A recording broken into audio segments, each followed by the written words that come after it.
ಇನ್ನು ಈ ವಿಚಾರಕ್ಕೆ ಸಂಬಂಧಪಟ್ಟಂಗೆ ಮುನಿರತ್ನ ಕೊಟ್ಟಂತಹ ಸ್ಟೇಟ್ಮೆಂಟ್, ಆ ಮುನಿರತ್ನ ಕೊಟ್ಟಂತಹ ಸ್ಟೇಟ್ಮೆಂಟಿಗೆ ರಾಜಣ್ಣ ಕೊಟ್ಟಿರುವಂಥ ಉತ್ತರ ಜೊತೆಗೆ ರಾಜಣ್ಣ ಹೇಳಿದ್ದಾರೆ ಈ ಮಂಪರು ಪರೀಕ್ಷೆ ತನಕ ಬಂದು ನಿಂತಿದೆ. ಅಂದರೆ ಯಾರಿಗೆ ಮಂಪರು ಪರೀಕ್ಷೆ ಮಾಡಬೇಕು ಅಂತ ನೀವೆಲ್ಲ ಜೊತೆಗೆ ಇದ್ದಂಥವರು, ನಿಮಗೆ ತುಂಬ ಚೆನ್ನಾಗಿ ಗೊತ್ತಿದೆ ಅನ್ನೋದ್ರ ಮುಖಾಂತರ ರಾಜಣ್ಣ ಕಾಲೆಳೆದಿದ್ದಾರೆ. ಅದಕ್ಕೆ ಮುನಿರತ್ನ ಮತ್ತೆ ತಿರುಗೇಟನ್ನು ಕೊಟ್ಟಿದ್ದಾರೆ. ಬನ್ನಿ ನಾಯಕರು ಹೇಳಿರುವಂಥದ್ದು ಏನು ನೋಡೋಣ. ರಾಜಣ್ಣ ಅವರು ಏನು ಹೇಳಿದ್ದಾರೆ, 48 ಜನ ಜಡ್ಜ್ಗಳಿದ್ದಾರೆ ಮತ್ತು ರಾಜಕಾರಣಿಗಳಿದ್ದಾರೆ.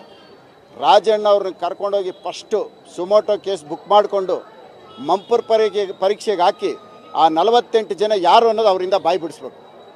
ಇದು ವಿಧಾನಸಭೆ ಒಳಗಡೆ ಕೊಟ್ಟಿರೋಂಥ ಹೇಳಿಕೆ. ಇದನ್ನು ಸುಮೋಟೋ ಬುಕ್ ಮಾಡಬೇಕು.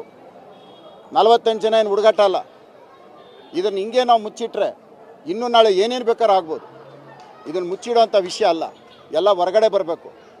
ಒಟ್ಟಿನಲ್ಲಿ ರಾಜಣ್ಣವರು ಸುಮೋಟೋ ಕೇಸ್ ಬುಕ್ ಮಾಡಿ ಮಂಪರ್ ಪರೀಕ್ಷೆಗೆ ಹಾಕಿ 48 ಜನದ್ದು ಹೊರಗಡೆ ತೆಗಿಬೇಕು. ಇದರಿಂದ ಡಿ.ಕೆ. ಶಿವಕುಮಾರ್ ಇದ್ದಾರೆ ಅಂತ ನೇರವಾಗಿ ಆರೋಪ ಮಾಡಿದ್ದಾರೆ. ಯಾರು? ಮುನಿರತ್ನ ಅವರು. ಅದು ನನಗೆ ಗೊತ್ತಿಲ್ಲಪ್ಪ. ನಿಮ್ಮನ್ನ ಮಂಪರು ಪರೀಕ್ಷೆ ಒಳಪಡಿಸಿದ್ರೆ ಸತ್ಯ ಒಳಗಡೆ ಬರುತ್ತೆ ಅಂತೇಳಿ ಹೇಳಿ. ಫಸ್ಟ್ ಅವ್ರನ್ನೇ ಮಾಡೋಣ. ಯಾಕೆಂದ್ರೆ ಅವ್ರು ಭಾಳ ಮೊದಲೆಲ್ಲ ಅವ್ರ ಜೊತೆಲ್ಲ ಇದ್ರಲ್ಲ ಭಾಳ ಹತ್ರದಲ್ಲಿ, ಅದರಿಂದ ಅವ್ರನ್ನೇ ಮಂಪರು ಪರೀಕ್ಷೆಗೆ ಒಳಪಡಿಸ್ಲಿ. ರಾಜಣ್ಣ ಅವರು ಹೇಳಿದ್ದಾರೆ ಈಗ ಮಂಪರು ಪರೀಕ್ಷೆ ವಿಚಾರಕ್ಕೆ ಸಂಬಂಧಪಟ್ಟಂಗೆ ತಾವು ಮಂಪರು ಪರೀಕ್ಷೆಗೆ ಬರಲಿ ಅಂತ ಅವರ ಆಹ್ವಾನ. ಅಂತೂ ರಾಜಣ್ಣವ್ರು ಒಪ್ಕೊಂಡ್ರಲ್ಲ, ಅದು ಭಾಳ ಸಂತೋಷದ ವಿಷಯ. ಅವ್ರನ್ನ ಮಂಪರ್ ಪರೀಕ್ಷೆಗೆ ಹಾಕೋದು ಒಪ್ಕೊಂಡಿದ್ದಾರೆ. ನನ್ನನ್ನು ಮಂಪರ್ ಪರೀಕ್ಷೆಗೆ ಹಾಕಬೇಕು ಅಂತ ಕೇಳಿದ್ದಾರೆ. ಖಂಡಿತವಾಗ್ಲೂ ಅವ್ರು ಹೇಳಿರೋದು ಒಳ್ಳೆಯದೇನೆ. ಆದರೆ ರಾಜಣ್ಣ ಅವರು ನನಗೆ ಮಂಪರ್ ಪರೀಕ್ಷೆ ಹಾಕೋಂಥ ಅವಶ್ಯಕತೆ ಏನೂ ಇಲ್ಲ.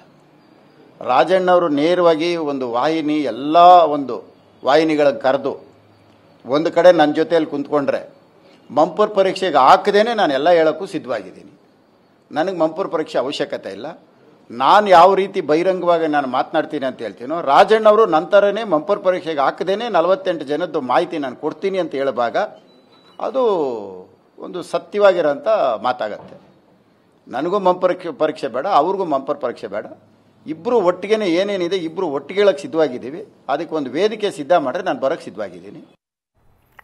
ಇದು ಮಂಪರ್ ಪರೀಕ್ಷೆಯ ಜಟಾಪಟಿ. ಮುನಿರತ್ನ ಕೂಡ ಇತ್ತೀಚಿನ ದಿನಗಳಲ್ಲಿ ಬಹಳ ಶಾರ್ಪ್ ಆಗಿದ್ದಾರೆ. ಜೊತೆಗೆ ಏನಂದರೆ ಉತ್ತರ ಕೊಡ್ತಾ ಇದ್ದಾರೆ. ಅದರಲ್ಲೂ ಈ ಡಿ.ಕೆ. ಶಿವಕುಮಾರ್ ವಿರುದ್ಧವಾಗಿ ಅಸ್ತ್ರ ಪ್ರಯೋಗಿಸುವಂಥ ನಿಟ್ಟಿನಲ್ಲಿ ನಿಸ್ಸೀಮರಾಗಿಬಿಟ್ಟಿದ್ದಾರೆ ಮುನಿರತ್ನ. ಯಾಕಂದರೆ ಮುನಿರತ್ನ ಗೊತ್ತು ಒಂದೇ ಒಂದು ಅಡಚಣೆ ಅಂತಂತಂದರೆ ಅದು ಡಿ.ಕೆ. ಶಿವಕುಮಾರ್ ಆ್ಯಂಡ್ ಡಿ.ಕೆ. ಶಿವಕುಮಾರ್ ಬ್ರದರ್ ಅನ್ನುವಂಥದ್ದು. ಇನ್ನು ಇದೆಲ್ಲದರ ಜೊತೆಗೆ ಭಾಳ ಸಂಗತಿಗಳಿದೆ. ಇಲ್ಲಿ ತನಕ ರಾಜಣ್ಣ ಯಾಕೆ ದೂರು ಕೊಟ್ಟಿಲ್ಲ ಅನ್ನುವಂಥದ್ದು ಒಂದು ಪ್ರಶ್ನೆ. ಇದಕ್ಕೆ ಸಂಬಂಧಪಟ್ಟಂಗೆ ಪರಮೇಶ್ವರ್ ಅವ್ರನ್ನೇ ಪತ್ರಕರ್ತರು ಕೇಳಿದ್ರು. ಪರಮೇಶ್ವರ್ ಹೇಳ್ತಾರೆ ಇನ್ನೂ ಯಾರೂ ಕೂಡ ದೂರು ಕೊಟ್ಟಿಲ್ಲ, ದೂರು ಕೊಟ್ಟರೆ ಅದರ ಮೇಲೆ ಕ್ರಮ ಕೈಗೊಳ್ತೀವಿ ಅಂತ.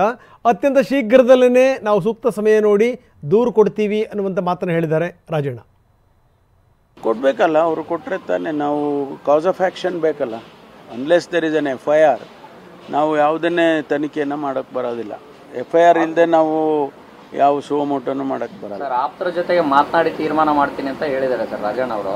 ನಾವು ಕೂಡ ಆಪ್ತರು, ತಮ್ಮ ಜೊತೆಗೆ ಏನಾರು ಮಾತುಕತೆಯನ್ನು ಮಾಡಿದ್ದಾರೆ? ಅವ್ರಿಗೆ ಭಾಳ ಜನ ಆಪ್ತರಿದ್ದಾರೆ, ನನ್ನನ್ನು ಸೇರ್ಕೊಂಡು ಭಾಳ ಜನ ಆಪ್ತರಿದ್ದಾರೆ. ಯಾವ ಆಪ್ತರ ಹತ್ರ ಮಾತಾಡ್ತಾರೋ ನೀವೇ ಕೇಳ್ಬೇಕು ಅವ್ರನ್ನ. ನೆನೆ ಎಲ್ಲ ಜೊತೆಯಲ್ಲೇ ಇದ್ದೋ ಫಂಕ್ಷನ್ನಲ್ಲಿ ಏನು ಹೇಳಿಲ್ಲ. ಕಂಪ್ಲೇಂಟ್ ಕೊಡದೆ ನಾನೇನು ಮಾಡಕ್ಕೆ ಬರುತ್ತೆ? ಅದರಲ್ಲಿ ಏನು ವಿಶೇಷತೆ ಇದೆ? ಪರಸ್ಪರ ಆರೋಗ್ಯ ವಿಚಾರಣೆ ಮಾಡಿದ್ದಾರೆ. ಆಯ್ತಾಯ್ತು, ಅವ್ರವ್ರ ಅಭಿಪ್ರಾಯ ಅವರು ಹೇಳ್ತಾರೆ, ನಾನೇನು ಹೇಳೋದಿದೆ. ಸೂಕ್ತ ಸಮಯದಲ್ಲಿ ದೂರನ್ನು ನೀಡಲಾಗುವುದು. ಅದಕ್ಕೆ ಸಮಯ ನಿಗದಿ ಮಾಡ್ಕೊಂಡಿಲ್ಲ. ಇನ್ನೊಮ್ಮೆ ಎಲ್ಲ ವಿವರವಾಗಿ ನಿಮಗೆಲ್ಲ ಹೇಳ್ತೀನಿ. ಹೇಳ್ದಲ್ಲ, ಸೂಕ್ತ ಸಮಯದಲ್ಲಿ ದೂರು ನೀಡಲಾಗುವುದು. ಸೂಕ್ತ ಸಮಯದಲ್ಲಿ ದೂರು ನೀಡಲಾಗುವುದು. ಆದರೆ ಈ ಪರಮೇಶ್ವರ್ ಅದಕ್ಕಿಂತ ಮೊದಲು ಮಾತಾಡಿದ್ರಲ್ಲ, ಅವರ ಮಾತಲ್ಲೊಂದು ಸಣ್ಣ ಒಂದು ಅಸಹನೀಯ ಕಿಡಿ ಇತ್ತು. ದೂರು ಕೊಡಲಿಲ್ಲ ಅಂದ್ರೆ ನಾವೇನು ಮಾಡೋಕ್ಕೆ ಸಾಧ್ಯ? ಮೊನ್ನೆನೂ ಕೂಡ ಸೇರ್ಕೊಂಡಿದ್ವಿ, ನಾವು ಮಾತಾಡಿದ್ವಿ. ಆ ಸಂದರ್ಭದಲ್ಲೂ ಕೂಡ ಅವ್ರು ಏನೂ ಮಾತಾಡಿಲ್ಲ ಅಂತಂತಂದರೆ ಬಹುಶಃ ದೂರು ಕೊಡುವಂಥ ಮನಸ್ಸು ರಾಜಣ್ಣವ್ರಿಗೆ ಇದೆಯೋ ಇಲ್ಲವೋ ಅನ್ನುವಂಥದ್ದು ಕೂಡ ಪ್ರಶ್ನೆ. ಆದರೆ ರಾಜಣ್ಣ ಹೇಳ್ತಾರೆ ಇಂಥದ್ದೇ ಸಮಯ ಅಂತ ನಿಗದಿ ಇಲ್ಲ, ಆದರೆ ಸೂಕ್ತ ಸಂದರ್ಭದಲ್ಲಿ ನಾವು ದೂರನ್ನು ಕೊಡ್ತೀವಿ ಅನ್ನುವಂಥ ಮಾತನ್ನು ಹೇಳ್ತಾರೆ ರಾಜಣ್ಣ. ನೋಡೋಣ ಇದೇನಾಗ್ಬೋದು ಅಂತ.